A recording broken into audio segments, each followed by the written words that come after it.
రైతు భరోసా నిధులని ఈ వేదిక మీద నుంచి గౌరవ ముఖ్యమంత్రి గారిని విడుదల చేయవలసిందిగా రైతాంగ పక్షాన వేడుకుంటున్నాను.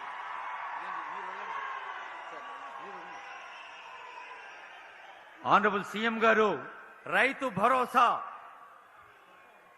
లక్షలాది రైతులకి ఆనందాన్ని అందించే ఉత్సవం ఇది, రైతు పండుగ ఇది.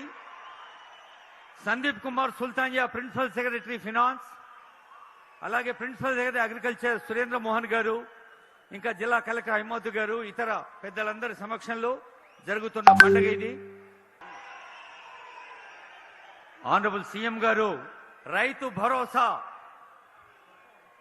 లక్షలాది రైతులకి ఆనందాన్ని అందించే ఉత్సవం ఇది, రైతు పండుగ ఇది. Sandeep Kumar Sultania principal secretary finance, అలాగే principal secretary agriculture Surendra Mohan garu, ఇంకా జిల్లా కలెక్టర్ అహ్మద్ గారు, ఇతర పెద్దలందరి సమక్షంలో జరుగుతున్న పండుగ ఇది. మనకు తెలుసు, కర్షక నీ కర్రు కదిలినన్నాళ్లే అన్నాడు.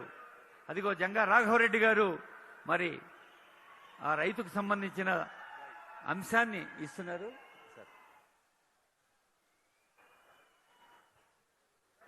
ఈనాడు సిద్దిపేట జిల్లాకి సంబంధించి కోట్ల రూపాయల యొక్క నిధులతోటి శంకుస్థాపనలు, అభివృద్ధి కార్యక్రమాలు నిర్వహించి రాష్ట్ర రైతాంగానికి 9,000 కోట్ల రూపాయలు రైతు భరోసా నిధులు విడుదల చేసి తెలంగాణకి మణిహారమైనటువంటి,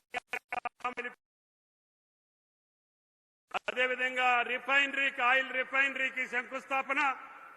ఈ యొక్క శుభ సందర్భాన రైతు పక్షపాతి, రైతు బాంధవుడు రేవంత్ రెడ్డి గారిని ప్రసంగించవలసిందిగా కోరుతున్నాను.